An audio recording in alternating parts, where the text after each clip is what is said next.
السلام علیکم ورحمۃ اللہ وبرکاتہ۔ وَإِنَّ مِنْهُمْ لَفَرِيقًا يَلْوُونَ أَلْسِنَتَهُم بِالْكِتَابِ لِتَحْسَبُوهُ مِنَ الْكِتَابِ وَمِنَ الْكِتَابِ يَقُولُونَ هُوَ مِنْ عِندِ اللَّهِ وَمَا هُوَ مِنْ عِندِ اللَّهِ وَيَقُولُونَ عَلَى اللَّهِ الْكَذِبَ وَهُمْ يَعْلَمُونَ۔ یہ بھی وہی جرم ہے جو یہود کے بارے میں سورہ بقرہ میں کہا جا چکا ہے کہ وہ اپنی زبان کو موڑ تروڑ کر الفاظ کو کچھ کا کچھ بنا ڈالتے ہیں تاکہ لوگ یہ سمجھیں کہ یہ اللہ کا حکم ہے، یہ کتاب میں ہے، حالانکہ وہ کتاب میں سے نہیں ہوتی بات، اور وہ اللہ تعالیٰ کہتے ہیں کہ اللہ کا حکم ہے، یہ اللہ کی طرف سے ہے، حالانکہ وہ اللہ کی بات نہیں ہوتی۔ اس طرح وہ اللہ پر جھوٹ گھڑتے ہیں۔ ما کان لبشر ان یؤتیہ اللہ الکتاب والحکم والنبوۃ ثم یقول للناس کونوا عبادا لی من دون اللہ ولکن کونوا ربانیین بما کنتم تعلمون الکتاب وبما کنتم تدرسون۔ یعنی کسی انسان کا یہ کام نہیں ہے کہ اللہ اس کو کتاب اور حکم اور نبوت عطا فرمائے اور وہ لوگوں سے یہ کہے کہ تم اللہ کو چھوڑ کر میرے بندے بن جاؤ، میرے عباد بن جاؤ، بلکہ تمام انبیاء علیہ السلام جن کو کتاب عطا کی گئی، جن کو حکم دیا، جن کو نبوت ملی، ان کا ایک ہی پیغام تھا، کونوا ربانیین، اپنے رب کے بندے بن جاؤ، جس طرح کہ اس نے اس کتاب میں سکھایا ہے اور جو تم پڑھتے ہو پڑھاتے ہو۔ وَلَا يَأْمُرَكُمْ أَن تَتَّخِذُوا الْمَلَائِكَةَ وَالنَّبِيِّينَ أَرْبَابًا۔ اللہ تعالیٰ نے بالکل تمہیں یہ حکم نہیں دیا کہ تم فرشتوں کو یا نبیوں کو اپنا رب بنا لو۔ أَيَأْمُرُكُمْ بِالْكُفْرِ بَعْدَ إِذْ أَنْتُمْ مُسْلِمُونَ۔ اب کیا اسلام کی اس دعوت کے بعد تم اب کفر پر چلو گے؟ اور اب دعویٰ یہ ہے کہ تم مسلم ہو۔ وَإِذْ أَخَذَ اللَّهُ مِيثَاقَ النَّبِيِّينَ، اور جب اللہ تعالیٰ نے تمام انبیاء علیہ السلام سے یہ وعدہ لیا، لما آتیتکم من کتاب وحکمت ثم جاءکم رسول مصدق لما معکم لتؤمنن به ولتنصرنہ قال اقررتم واخذتم على ذلکم اسری قالوا اقررنا قال فاشهدوا وانا معکم من الشاہدین۔ تو یہ تمام انبیاء علیہ السلام سے میثاق لیا گیا ہے۔ قرآن میں کئی میثاقوں کا ذکر، ایک میثاق یہ بھی ہے کہ انبیاء علیہ السلام سے کہا گیا کہ جس طرح میں نے تمہیں کتاب اور حکمت عطا فرمائی ہے، تو اگر تمہارے بعد تمہاری موجودگی میں کوئی رسول آئے جو اس چیز کی تصدیق کریں جو آپ کے پاس پہلے سے موجود ہے، تو آپ کی ذمہ داری ہے کہ آپ ان پر ایمان لائیں اور ان کی مدد کریں۔ اور پھر اللہ تعالیٰ نے ان سے یہ وعدہ لیا کہ کیا تم اس کا اقرار کرتے ہو اور کیا اس ذمہ داری کو اٹھاتے ہو؟ تو تمام انبیاء علیہ السلام نے قالوا اقررنا، انہوں نے کہا کہ ہم اس کا اقرار کرتے ہیں اور گواہ رہیے۔ اللہ تعالیٰ نے کہا کہ فاشهدوا، پس اب گواہ رہو کہ انا معکم من الشاہدین، اور میں بھی اس پر گواہ ہوں۔ اب یہ صرف رسولوں ہی سے یا انبیاء علیہ السلام ہی کا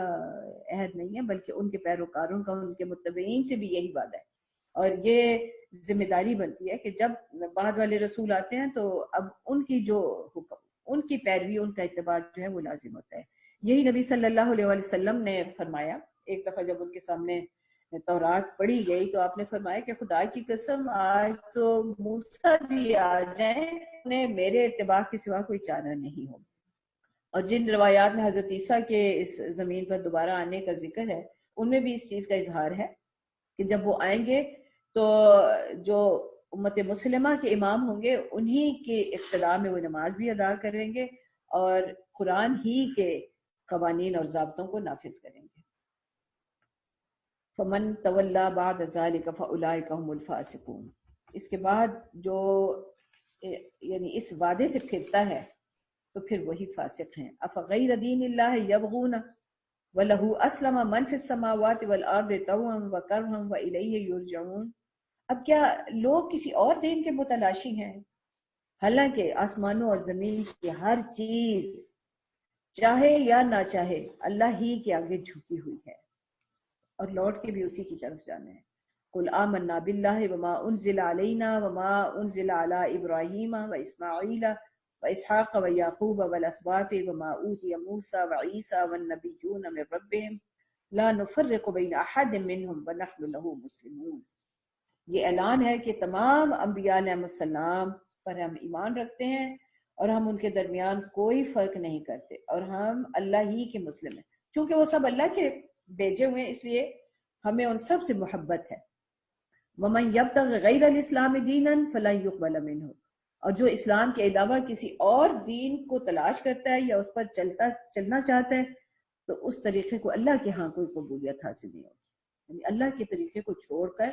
کسی اور طریقے کو اختیار کرنا اللہ تعالیٰ کے ہاں قبولیت نہیں حاصل کر سکتا. وَهُوَ فِي الْآخِرَةِ مِنَ الْخَاسِرِينَ، تو جب اللہ اس کو قبول نہیں کرے گا تو آخرت میں تو خسارہ ہونا ہی ہونا ہے. كَيْفَ يَهْدِ اللَّهُ قَوْمًا كَفَرُوا بَعْدَ إِيمَانِهِمْ، کیسے وہ لوگ کہ اللہ ان لوگوں کو ہدایت دے جنہوں نے ایمان لانے کے بعد کفر کی روش اختیار کی. وَشَهِدُوا، حالانکہ وہ گواہی دے چکے ان الرسول حق وجاءهم البینات واللہ لا یہدی القوم الظالمین، اور ان کے پاس واضح نشانیاں بھی آ چکی ہیں، اور تو پھر ایسے ظالموں کو اللہ ہدایت نہیں دیتا. اصل میں نجی محفلوں میں یہود و نصارہ اس وقت بھی یہ کہتے رہے کہ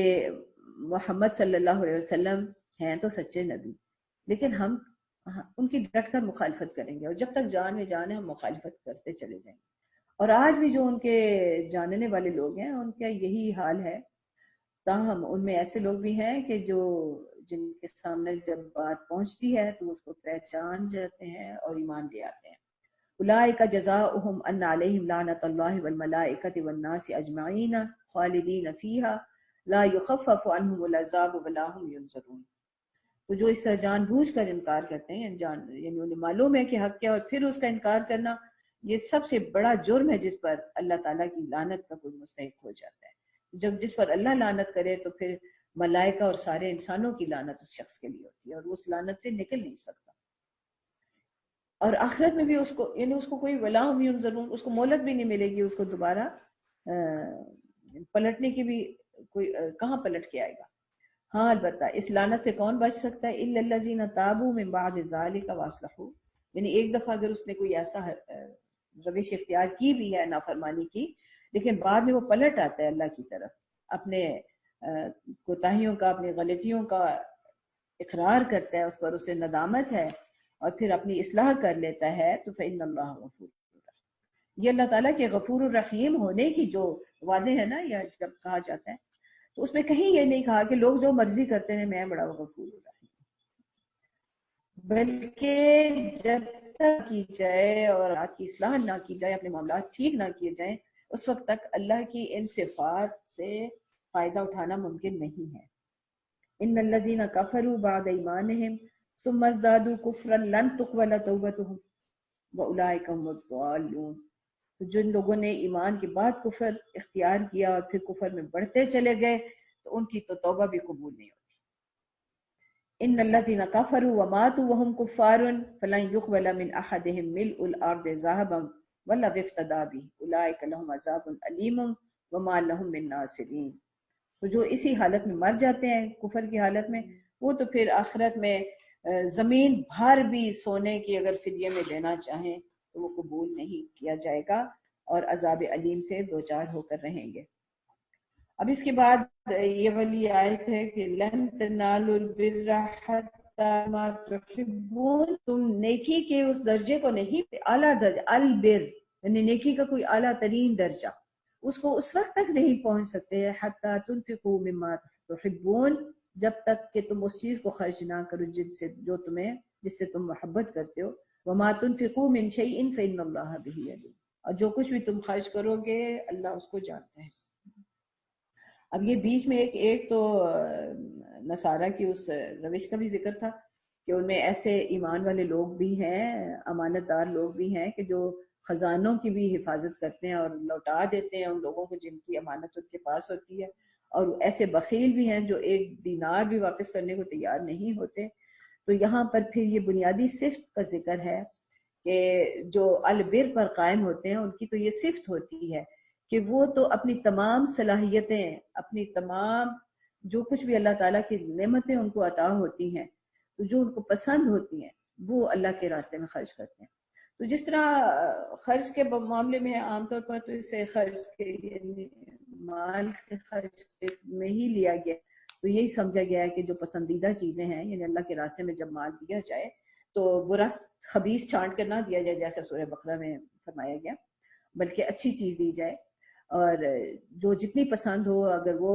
خرچ کی جائے تو اس کا اتنا ہی زیادہ اجر ہے۔ تو لیکن اس کا یہ بھی ہے کہ صلاحیتیں جو اللہ تعالیٰ نے عطا کی، اگر وہ جو ہے دیکھیں جوانی میں بھرپور نعمتیں ملتی ہیں، بھرپور صلاحیتیں ہوتی ہیں، ہمتیں ہیں، قوتیں ہیں، عزائم ہیں، تو اس لیے جو شباب میں اللہ تعالیٰ کی عبدیت اختیار کرتا ہے اور اللہ کے راستے میں چلتا ہے، وہ اس کا ان لوگوں میں شمار کیا گیا ہے جو اللہ کے سائے میں جگہ پائے۔ تو اس لیے کہ جوانی کی خواہشات جذبات کچھ اور ہوتے ہیں، انسان کی محبتیں کچھ اور ہوتی ہیں، وہ اپنے لذتوں کی فکر کرتا ہے، تو اپنے آرام کی فکر کرتا ہے، ایک حرص کا جذبہ ہوتا ہے۔ تو اس وقت جب کوئی بندہ جو ہے ان سب چیزوں کو ترک کر دے، اپنی جوانیوں کو اللہ کے راستے میں لگا دے، اپنی جوانی کی صلاحیتوں اور قوتوں کو اللہ کے راستے میں لگا دے، تو یہ بھی تنفقوا مما تحبون ہے۔ تو بہرحال مال کے بارے میں تو یہ ہے ہی، اور یہ صحابہ کی بہت ساری اس معاملے میں پھر آئیں مثالیں، مثلا حضرت ابو طلحہ انصاری کے بارے میں کہ انہوں نے جو بیر ہا تھا جو سب سے زیادہ ان کو پسند تھا، یعنی ان کے باغ بھی بہت ہی زیادہ تھے مدینہ میں کھجوروں کے، بلکہ کہا جاتا ہے کہ مدینہ کے انصار میں ابو طلحہ کھجوروں کے لحاظ سے سب سے زیادہ مالدار تھے، اور ان باغوں میں سے بھی انہیں بیر ہا نمی کھجوروں کا باغ سب سے زیادہ پسند تھا۔ یہ باغ مسجد نبوی کے سامنے تھا، اور رسول اللہ صلی اللہ علیہ وسلم بھی وہاں تشریف لے جاتے اور وہاں کا میٹھا پانی نوش فرماتے تھے۔ لیکن جب یہ آیت نازل ہوئی اب صحابہ تو فوراً جیسے سنتے تھے فوراً کچھ عمل شروع کر دیتے تھے، تو وہ فوراً آئے نبی صلی اللہ علیہ وسلم کے پاس اور کہنے لگے کہ یہ آیت آئی ہے تو مجھے تو بیر ہا والا باغ سب سے زیادہ پسند ہے، اب میں تو وہ اللہ کے لیے صدقہ کرتا ہوں اور میں اس کے ثواب اور اللہ سبحانہ کے ہاں ذخیرہ ہونے کی امید رکھتا ہوں، تو آپ جیسے چاہیں اسے خرچ کریں۔ تو رسول اللہ صلی اللہ علیہ وسلم نے فرمایا بہت خوب، یہ بہت نفع بخش مال ہے، تم نے جو کچھ کہا وہ میں نے سن لیا، میں تو یہ چاہتا ہوں کہ تم اس باغ کو اپنے رشتہ داروں میں تقسیم کر دو۔ ابو طلحہ نے عرض کیا یا رسول اللہ میں اسی طرح کروں گا، پھر انہوں نے اپنا وہ باغ اپنے رشتہ داروں اور چچا زاد بھائیوں میں بانٹ دیا۔ اس واقعے سے یہ بھی ثابت ہوتا ہے، یہ بھی پتہ چلتا ہے کہ عزیز و اقارب کو صدقہ دینے کا دوہرا ثواب ہے، ایک صدقے کا اور دوسرا صلہ رحمی کا۔ تو جس طرح حضرت ابو طلحہ انصاری رضی اللہ تعالیٰ عنہ نے اپنے اس صدقے سے دوہرا اجر کمایا اور نیکی کا اعلیٰ ترین درجہ بھی حاصل کر لی۔ تو یہ بہت ساری اور بھی مثالیں ہیں، جیسے حضرت زید بن حارث نے جب کوئی اسی طرح اپنی پسندیدہ ترین چیز پیش کی تو نبی صلی اللہ علیہ وسلم نے اس کو قبول فرمایا، کہا میں نے قبول کر لی اللہ کے راستے میں، اور پھر انہی کے بیٹے اسامہ کو وہ عطا کر دی۔ حضرت یہ کیا کیا، میری چیز میں نے تو اللہ کے راستے میں دیا، آپ نے میرے بیٹے کو دے دی۔ انہوں نے کہا کہ آپ نے تو دے دی، اللہ نے اس کو قبول کر لیا، اب میں جس کو چاہوں دوں، اور میں نے اسامہ کو دے دی۔ تو یعنی یہ قریبی رشتہ داروں کا نوازنا جو ہے یہ اس کا زیادہ اجر ہے۔ کل الطعام کان حلا لبنی اسرائیل الا ما حرم اسرائیل علی نفسہ من قبل ان تنزل التوراۃ قل فأتوا بالتوراۃ فاتلوها ان کنتم صادقین۔ بنی اسرائیل کے لیے بھی تمام کھانے حلال تھے، الا یہ کہ حضرت یعقوب علیہ السلام نے کچھ چیزیں اپنے اوپر حرام کی، تورات کے نزول سے پہلے کی یہ تو بات ہے، یعنی تورات میں تو کچھ حرام نہیں ہوا۔ اب حضرت یعقوب کی بھی جو بات ہے، ایک تو یہ ہے کہ انہیں کوئی منت مانی کہ اگر میں فلاں کام ہو جائے یا فلاں تکلیف سے نجات مل جائے، میں اپنی سب سے پسندیدہ چیز اللہ کے راستے میں چھوڑ دوں گا۔ یہ لذتوں کو ترک کرنا بھی بہرحال ایک نیکی ہوتی ہے، تو انہوں نے کہا کہ میں انہیں چونکہ اونٹ کا گوشت سب سے زیادہ پسند تھا تو انہوں نے اس کو چھوڑ دیا۔ اب اس چیز کو بنی اسرائیل نے حرام ہی کر لیا، حالانکہ تورات میں تو ایسا کوئی حکم نہیں تھا۔ قرآن میں دوسری جگہ پہ ہے کہ چربی بھی انہوں نے اپنے اوپر حرام کر لی، بکری کی بھی اور اس طرح کئی چیزیں جو ہیں انہوں نے اپنے اوپر حرام کر رکھی تھیں۔ تو اللہ تعالیٰ کہتے ہیں کہ حالانکہ اللہ نے تو ان کے لیے سب کچھ حلال کیا تھا، یعنی ان کے بھی ہاں بھی حرام وہی تھا جو ہمارے ہاں حرام ہے۔ فمن افترى على الله الكذب من بعد ذلك فاولئك هم الظالمون، بس اللہ پر جو بھی جھوٹ کھڑتا ہے تو وہ ظالموں میں سے ہے۔ قل صدق اللہ، آپ کہہ دیجئے کہ اللہ سچا ہے۔ فاتبعوا ملت ابراہیم حنیفا، تو سچی بات یہ ہے کہ ابراہیم علیہ السلام کے طریقے ہی کا اتباع کیا جائے جو کہ بڑے یکسو تھے. وما کان من المشرکین ان اول بیت وضع للناس للذی ببکۃ مبارکا وہدی للعالمین. سب سے پہلا گھر جو انسانوں کے لیے تعمیر ہوا وہ ہے جو کہ مکہ میں ہے. یہاں پہ بکہ لکھا ہے اور تورات میں اور ادھر بھی بقا، انہوں نے اس کو بقا بنا لیا اور اس کو رونے کے معنوں میں لیا. حالانکہ بکہ جو ہے اس کا مطلب عبرانی میں بھی یہی ہے کہ آباد گھر، آباد جگہ، آبادی جو بہت ہی آباد ہو اور بہت رونق والا ہو، جہاں پر لوگوں کا رجوع ہو. تو سب سے پہلا گھر جو بنایا گیا، اب یہ ہو سکتا ہے جس طرح ایک روایت یہ بھی ہے کہ حضرت آدم علیہ السلام نے ہی اس کو تعمیر کیا اور پھر جب یہ منہدم ہو گیا تو حضرت ابراہیم علیہ السلام نے حضرت اسماعیل علیہ السلام کے ساتھ مل کر انہی بنیادوں کو دوبارہ اٹھایا اور اس کا ذکر سورہ بقرہ میں آ چکا ہے. اب اس گھر کی کچھ خصوصیات بتائی جا رہی ہیں کہ یہ بڑا مبارک ہے، برکت والا ہے اور تمام جہاں والوں کے لیے یا تمام جہانوں کے لیے بذات خود ہدایت ہے. تو یہاں پر اس گھر کی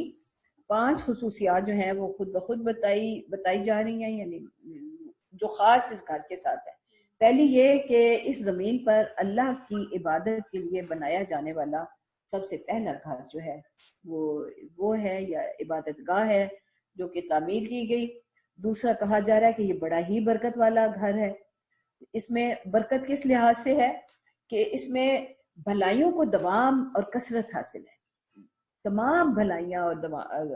جو ہیں وہ یہاں پر مستقل ملتی ہیں اور ایک خاص اللہ تعالیٰ کی رحمت کا حصول ہے جو کہ یہاں پہ حاصل ہوتا ہے. پھر تیسری بات یہ کہی جائے وہ ہدل، یعنی وہ بذات خود ہدایت ہے، سراپا ہدایت ہے. یعنی یہ گھر جو ہے، گھر کو سراپا ہدایت کہنا یہ بس بڑی بات ہے جو کسی گھر سے متعلق ہے. تو میرا خیال ہے ہم سب کو تھوڑا بہت تجربہ تو ہے ہی، حالانکہ ہم ایمان کے اس درجے پر تو نہیں ہیں، لیکن وہاں جا کر ایک خاص لذت کا احساس ہوتا ہے اور دل جو ہے وہ خود بخود باقی تعلقات سے کٹ کے صرف اللہ کی طرف رجوع کرنے والا بن جاتا ہے. اور یہ چیز جو ہے یعنی اسلام سے پہلے بھی عربوں کو حاصل تھی. ہم دیکھتے ہیں کہ جب ابرہہ نے حملہ کیا ہے تو حضرت عبد المطلب کے بارے میں آتا ہے کہ وہ آ کے انہوں نے کعبے کا پردہ پکڑا اور دیوار کے ساتھ چمٹ گئے اور کہنے لگے کہ اے رب اب آپ ہی اپنے گھر کی حفاظت فرمائیے. یعنی بڑی رو کے اور آہذاری کے ساتھ اس وقت ان کے سرداروں نے وہاں پر اپنے رب کو پکارا. یعنی رب کے ساتھ تعلق جو ہے وہ بہرحال یہ گھر جو ہے وہ قائم کرتا ہے اور لوگوں کو پتہ ہے کہ یہ گھر اللہ کا گھر ہے ہمیشہ سے، جب سے یہ بنا ہے. تو یہ چیز جو ہے یہ ہدایت کی طرف لانے والی ہے، یعنی اللہ تعالیٰ کے ساتھ ایک تعلق قائم کرنے والا ہے یہ گھر. اور پھر فیہ آیات بینات مقام ابراہیم، اس میں واضح آیات ہیں. اب یہ نا کئی مفسرین نے ان آیات بینات کو گنا بھی ہے اور کہتے ہیں کہ اس کی تعداد 40 سے زیادہ جو واضح علامات یہاں پر موجود ہیں. تو اس وقت تو اس پہ ہم کیا بات کریں. تو مقام ابراہیم، اس کی بھی پہلے بات آ چکی ہے کہ مقام ابراہیم کچھ کا خیال ہے کہ صرف وہ پتھر ہے، لیکن بالعموم رائے اس طرف گئی ہے کہ تمام وہاں پر جو مشاعر ہیں جو حج میں جن جگہوں پہ بندہ جاتا ہے تو وہ سارے جو ہیں وہ اللہ تعالیٰ کے شعار ہیں اور علامتیں ہیں اور بینات ہیں اور وہ حضرت ابراہیم علیہ السلام سے متعلق ہیں. یعنی انہی کی سنت کی پیروی میں ہم یہ سارے کام کرتے ہیں. صفا مروہ کی سعی ہے، پھر مینا میں حاضری ہے، پھر مزدلفہ اور عرفات میں وقوف ہے. یہ سارا کچھ جو ہے یہ حضرت ابراہیم ہی کے ساتھ متعلق ہے. پھر رمی ہے، سب کچھ جو ہے ابراہیم علیہ السلام کے مقرر کردہ جو ہیں یا ان کے اتباع میں ہی پورے کی جاتے ہیں یہ سارے مناسک. پھر ایک اور جو بات کہی جا رہی ہے وَمَنْ دَخَلَهُ كَانَ آمِنًا، یہ اس کو امن والا گھر کہا گیا ہے. یہ اچھا یہ بذات خود اتنی بڑی اس گھر کی فضیلتیں ہیں کہ اگر بندہ سنے نا کہ ایک گھر ایسا ہے دنیا میں جو بڑا ہی برکت والا ہے، جس کو سب سے پہلے بنایا گیا تو اور جس میں داخل ہوتے ہی امن میں آ جاتا ہے بندہ، جس میں جو جس میں داخل ہوتے ہی ہدایت نصیب ہو جاتی ہے، اللہ کے ساتھ جڑ جاتا ہے، تو بندے کا خود بخود جی چاہتا ہے کہ وہاں پہ جائے، یعنی ایک کشش سے محسوس ہوتی ہے اس گھر کی طرف۔ تو اگر اللہ تعالیٰ آگے نہ بھی کہتے کہ بھئی حج کرو اس گھر کا، تو بھی ہم میں سے ہر ایک کا نا یہ سنتے ہی جی چاہتا ہے کہ ہم جائیں۔ لیکن اللہ تعالیٰ نے حضرت ابراہیم علیہ السلام کو بھی حکم دیا اس گھر کی تعمیر کے بعد کہ اب تمام لوگوں کو اس گھر کے حج کی اذان دے دو، اور انہوں نے اذان دی پہاڑ پہ چڑھ کے۔ اور جو ہمارے دل میں طلب پیدا ہوتی ہے یا جی چاہتا ہے کہ ہم ادھر جائیں، تو یہ دراصل تو اس اذان کا جواب ہی ہے نا۔ اور یہاں پر اللہ تعالیٰ کہہ رہے ہیں وَلِلَّهِ عَلَى النَّاسِ حِجُّ الْبَيْتِ مَنِ اسْتَطَاعَ إِلَيْهِ السَّبِيلَ وَمَنْ كَفَرَ فَإِنَّ اللَّهَ غَنِيٌّ عَنِ الْعَالَمِينَ۔ اب لوگوں پر وَلِلَّهِ، اللہ کے لیے لوگوں پر یہ حق ہے، یا اللہ ذمہ داری ہے، یعنی اللہ کا یہ حق ہے، وَلِلَّهِ اللہ کے لیے جانا ہے، عَلَى النَّاسِ لوگوں پر، حِجُّ الْبَيْتِ اس گھر کی زیارت، اس گھر کا ارادہ کرنا، اس گھر کی طرف سفر کرنا، من استطاع جو بھی استطاعت کرے الیہ سبیلا اس کی طرف جانے کا، یعنی جس کے پاس بھی اتنے وسائل ہوں کہ وہ اس گھر میں حاضر ہو سکے تو اسے اس گھر کی حاضری اس پر لازم کر دی گئی۔ ومن کفر فإن اللہ غنی عن العالمین۔ اچھا یہ جو لازم ہے نا، یہ حضرت ابراہیم علیہ السلام کے وقت ہی سے لازم ہے تمام اہل ایمان پر، اور روایات میں یہ تواتر کے ساتھ بات آئی ہے کہ تمام انبیاء علیہ السلام جو تھے وہ اس گھر کا حج کرتے رہے ہیں، اور یہی قبلہ رہا ہے۔ اب جس طرح دوسرے بہت سے معاملات کو ان لوگوں نے بدل ڈالا، اسی طرح اس کے قبلے ہونے کو بھی انہوں نے مجتبی بنایا، اور اس حج کو بھی انہوں نے ترک کر دیا۔ یعنی وہ لوگ تو نماز تک ترک کر چکے ہیں، تو حج کو ترک کرنے کی بات پھر کیا ان سے بعید ہے۔ تو اللہ تعالیٰ کہہ رہے ہیں کہ جو اس کا کفر کرتا ہے فإن اللہ غنی عن العالمین، اب ہمارے وہاں جانے سے اللہ تعالیٰ کی بادشاہی میں کوئی اضافہ تو نہیں ہوتا، وہ تو سارے جہانوں سے غنی ہے، یعنی اللہ کو تمہاری کیا پرواہ پڑی ہے اگر تم نہ، یعنی کوئی اس کی بادشاہی میں اضافہ تو نہیں ہو جانا، اور نہ اس کی بادشاہی میں کوئی کمی ہو جانی اگر تم نہیں ہوگے تو لیکن یہ ہے کہ اپنا ہی اتنی برکتوں سے تم محروم ہو جاؤ گے جو اس گھر میں آنے سے تمہیں حاصل ہونی ہے۔ اب مشرکین عرب تو حج کرتے تھے، بلکہ جتنے بھی اس وقت تھے وہ حضرت ابراہیم علیہ السلام کے ساتھ تعلق کے بھی دعوے دار تھے، اور اس گھر کے حج پر بھی عمل پیرا تھے، اور انہوں نے اس چیز کو تقریباً سارے شعار کو برقرار رکھا ہوا تھا، اور مناسک بھی وہی تھے، اور انہوں نے کوئی ایسا بنیادی مطلب فرق نہیں رکھا ہوا تھا۔ کچھ غلطیاں تو آ گئی تھی ان کے طریقے میں، جن کو پھر نبی صلی اللہ علیہ وسلم نے ٹھیک کیا، اور حجۃ الوداع میں بالکل ٹھیک حج کے طریقے بتا دیے گئے۔ لیکن یہود و نصارہ بہرحال اس کا کفر کرتے ہیں، اس کا انکار کرتے ہیں، تو یہ خاص طور پر ان کے لیے تنبیہ ہے۔ تو فإن اللہ غنی عن العالمین، تو اسی لیے نبی صلی اللہ علیہ وسلم نے ایک دفعہ ایک روایت میں فرمایا کہ جو شخص استطاعت رکھتا ہو اور پھر وہ نہ حج کا ارادہ کرے اور نہ آئے اس گھر میں، تو پھر مجھے کوئی غرض نہیں کہ وہ یہودی ہو کے مرے یا نصرانی ہو کے مرے۔ گویا کہ یہ یہود و نصارہ کا طرز عمل ہے کہ وہ حج نہیں کرتے۔ قل یا اہل الکتاب لم تکفرون بآیات اللہ واللہ شہید علی ما تعملون، اے اہل کتاب تم اللہ کی آیات کا کیوں انکار کرتے ہو حالانکہ اللہ تمہارے سارے عمل پر گواہ ہے۔ قل یا اہل الکتاب لم تصدون عن سبیل اللہ من آمن تبغونها عوجا وانتم شہداء، تم کیوں اللہ کے راستے سے روکتے ہو اور کیوں ٹیڑھ تلاش کرتے ہو حالانکہ تم خود جانتے ہو کہ صحیح راستہ کیا ہے۔ وما اللہ بغافل عما تعملون یا ایھا الذین آمنوا ان تطیعوا فریقا من الذین اوتوا الکتاب یردوکم بعد ایمانکم کافرین، اگر تم لوگوں نے ان لوگوں کی پیروی کی، ان کی اطاعت کی، تو یہ تو تمہیں ایمان کے بعد کفر کی طرف لوٹا کر لے جائیں گے، یعنی وہ تو صحیح ہوں گے جب نام کے بھی مسلمان رہتے ہیں۔ اور اس کی میرا خیال ہے ہم سے زیادہ کون اس کا گواہ ہو سکتا ہے کہ ان علاقوں میں جہاں لوگوں کو بس اتنا یاد تھا کہ وہ مسلم ہیں اور انہوں نے اپنے نام مسلمانوں جیسے رکھے ہوئے تھے، وہ کوئی انہیں نماز تک نہیں پتہ تھی، ان کو قرآن تک پڑھنا نہیں آتا تھا، تو ان کو بھی ان کے خلاف بھی، یعنی بوسنیا میں جب ان لوگوں نے کہا کہ ہم اپنی ایک علیحدہ مملکت بنانا چاہتے ہیں تو پورا یورپ ان کے خلاف اٹھ کھڑا ہوا، اور برطانیہ کے وزیر اعظم نے کہا کہ ہم اپنے یورپ میں کسی مسلم ریاست کا وجود برداشت نہیں کریں گے، حالانکہ وہ لوگ نام کے مسلمان تھے، انہیں یہ بھی نہیں پتا تھا کہ نماز کیسے پڑھتے ہیں، اور یہ بھی نہیں پتا تھا کہ قرآن کیسے کیا ہے اور کہاں ہے. تو وہ تو اس وقت تک راضی نہیں ہوں گے جب تک تم اپنے نام بھی نہ ترک کر دو. وَكَيْفَ تَكْفُرُونَ وَأَنْتُمْ تُتْلَى عَلَيْكُمْ آيَاتُ اللَّهِ وَفِيكُمْ رَسُولُهُ وَمَنْ يَعْتَصِمْ بِاللَّهِ فَقَدْ هُدِيَ إِلَى صِرَاطٍ مُسْتَقِيمٍ. لیکن تم کیسے کفر کرو گے؟ تمہیں تو اللہ کی آیات سنائی جا رہی ہیں اور تمہارے درمیان اللہ کے رسول موجود ہیں، تو جس نے اللہ کو مضبوطی سے پکڑ لیا تو وہ تو اسے صراط مستقیم کی طرف رہنمائی ضرور فرمائے گا. وآخر دعوانا الحمد للہ.